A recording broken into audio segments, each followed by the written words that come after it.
vamos a hablar de las ventajas y preocupaciones en relación al arbitraje. Una de las grandes ventajas que existen en escoger el arbitraje para la solución de disputas es la posibilidad de escoger las reglas del procedimiento. El momento de esta elección es cuando las partes celebran el acuerdo de arbitraje, en donde pueden tomar una de las dos siguientes opciones.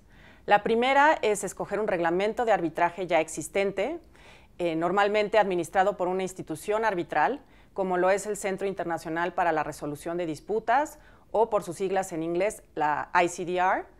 O la segunda opción, que es cuando las partes deciden no tomar un reglamento de arbitraje ya existente, sino ellas mismas incluir en el acuerdo de arbitraje el catálogo de reglas de procedimiento que les gustaría fuera aplicable en caso de disputa.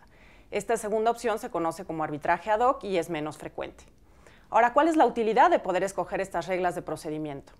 Yo resaltaría como primera la neutralidad. Un reglamento de arbitraje no es parte de un derecho nacional específico. En disputas de carácter internacional, en donde muchas veces las partes provienen de países distintos y a veces incluso con tradiciones jurídicas diferentes, pueden escoger este foro neutral para la solución de su disputa. La demandante no tendrá que acudir a presentar su demanda ante un tribunal judicial de un país que le es ajeno, bajo unas reglas de procedimiento que probablemente le sean extrañas.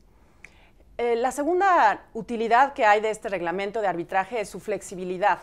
Estas normas son muy flexibles y se permite, por ejemplo, presentar documentos en un arbitraje sin que necesariamente sean originales al inicio. Los originales normalmente se necesitan solamente en caso de que haya una objeción a la autenticidad de estos documentos. Es posible presentar la notificación de arbitraje sin acompañar todas las pruebas y, por su parte, la parte demandada contestar a esa notificación o incluso reconvenir también sin tener que acompañar todas las pruebas desde el inicio, sino ir presentando esas pruebas en los momentos ulteriores del procedimiento.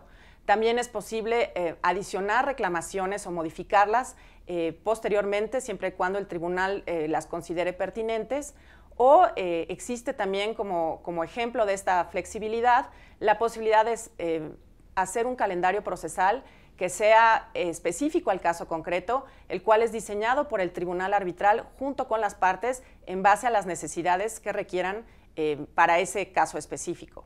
Y como último punto de las ventajas de un procedimiento arbitral en cuanto a sus reglas, yo resaltaría la fase oral, la audiencia. Me parece que en ocasiones abogados que están menos familiarizados con el arbitraje desaprovechan esta gran beneficio que les ofrece el arbitraje de tener una audiencia en donde tienen al tribunal arbitral frente a ellos, en donde les pueden hacer los argumentos de manera oral, haciendo el énfasis en lo más importante, en poder interrogar a los testigos y peritos de la otra parte o incluso contestar a las preguntas del tribunal y poder ver la reacción de los miembros del tribunal a todo esto y evaluar si van por buen camino, si el tribunal está siendo convencido y persuadido de sus argumentos. Y bueno, resaltaría que, por supuesto, para este momento la audiencia, las partes y el propio tribunal tienen que estar muy bien preparados.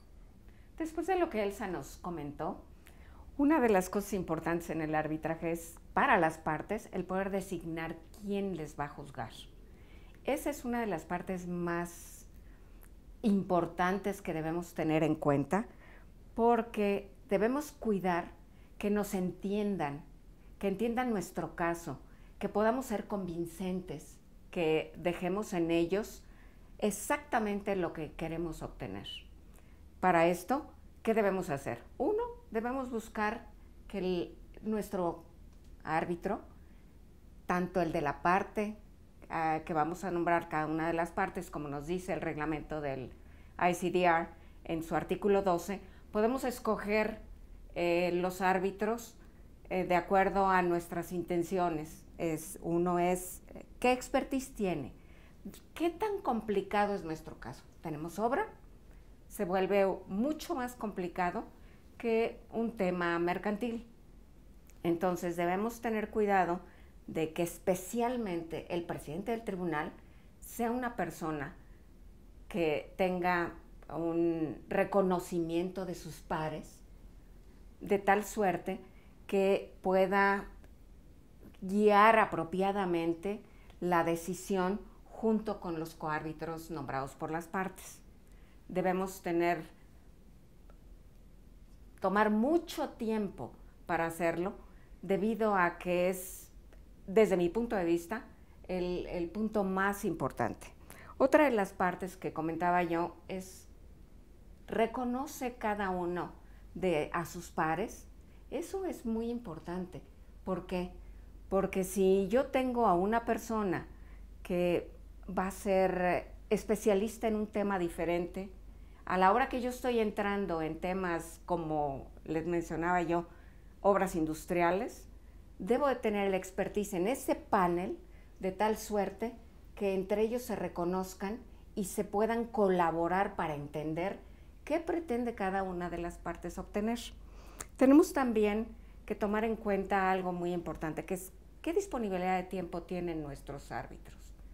Si vamos a tener unos árbitros que no tienen el tiempo necesario para dedicarnos, no solamente en el análisis de nuestra argumentación escrita, como decía Elsa, en la parte correspondiente a la audiencia, que es donde debemos ser todavía más convincentes, es donde debemos sembrar la semilla de qué es lo que pretendemos obtener en nuestro arbitraje.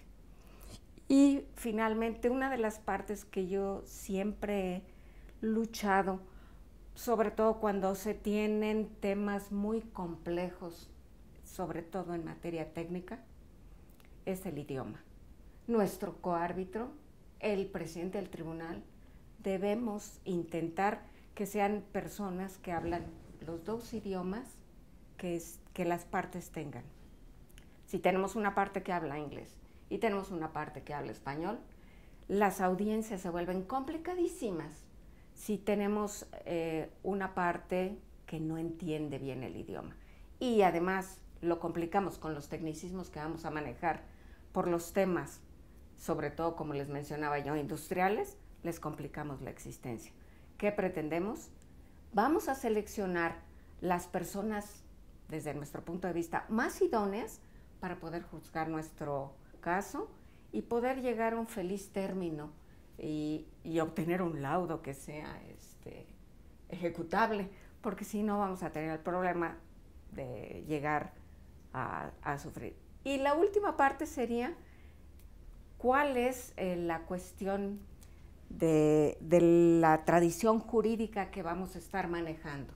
La tradición jurídica es muy importante porque usualmente vas a tener una parte que viene de tradición derecho inglés y luego vas a tener una parte de origen derecho francés. Entonces, lo ideal es que podamos manejar un panel arbitral que tenga el mismo principio jurídico, de tal suerte que la perspectiva que tome cada quien sea la adecuada. Bueno, después de que escuchamos a Elsa y a Yolanda platicar sobre algunas de las ventajas que tiene el arbitraje, yo quisiera abordar las preocupaciones que algunas personas estiman que existe en la materia. Los detractores señalan varios y podemos concentrar todas esas preocupaciones en los costos del arbitraje, en la duración del arbitraje, en la pérdida de soberanía que algunas instituciones públicas estiman existe en el momento de que se someten a un arbitraje, y en otras situaciones que pueden derivar en inmiscuir al proceso judicial dentro del arbitraje, tanto durante el arbitraje como con posterioridad al arbitraje. Y en algunos de estos casos tienen razón. El arbitraje no es barato. El arbitraje tiene un costo. No solamente son los costos de los abogados de las partes, sino que debe de sufragarse el costo de los árbitros y de la institución administradora del procedimiento arbitral. Pero en México estamos acostumbrados a que el arbitraje sea con costo cuando la justicia de un tribunal común es gratuita. No es así en todos los países. En la gran mayoría de los países industrializados, la justicia no necesariamente es gratuita, se paga por acudir a tribunales.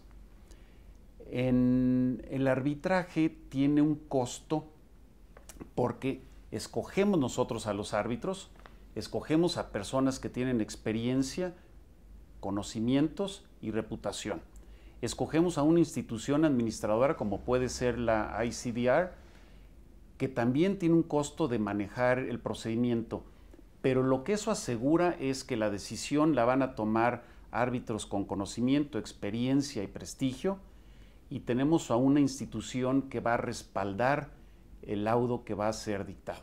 En cuanto a la duración, existe una preocupación, y la preocupación es básicamente que los arbitrajes ya toman demasiado tiempo, que antes los arbitrajes eran procedimientos expeditos. Hoy en día, sin embargo, son las partes quienes son las que determinan la extensión de un arbitraje.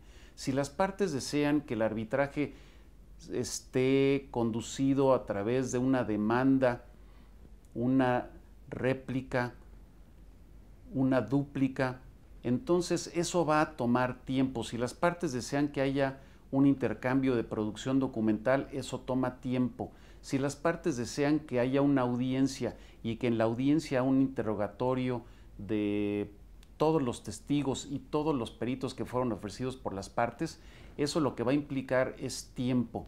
Si lo que las partes desean es presentar alegatos posteriormente, todo eso toma tiempo. Y hay arbitrajes que no sorprendería que puedan tomar 1 año y medio, 2 años, pero eso es todo porque las partes así lo desean y las partes han requerido todo ese tiempo para producir su caso.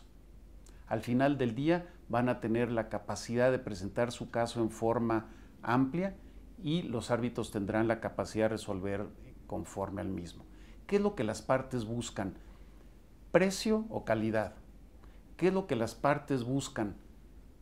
¿Tiempo o calidad? Si las partes buscan calidad a diferencia de precio o tiempo, duración, entonces el arbitraje es una mejor opción. Igualmente, los detractores señalan que puede un laudo ser impugnado a través de un recurso de nulidad, de una demanda de nulidad del laudo. Claro, esto existe y en los tribunales tienen la capacidad de analizar si el laudo fue dictado indebidamente en los términos de lo que dispone nuestro Código de Comercio, que refleja la ley modelo del CENUDMI, o si este laudo se va a ejecutar en el extranjero conforme a la Convención de Nueva York de 1958. Y claro, los tribunales tendrán la capacidad de analizar si este laudo fue dictado debidamente o no. Ahora, esto es para los detractores un inconveniente del arbitraje. Yo les diría todo lo contrario.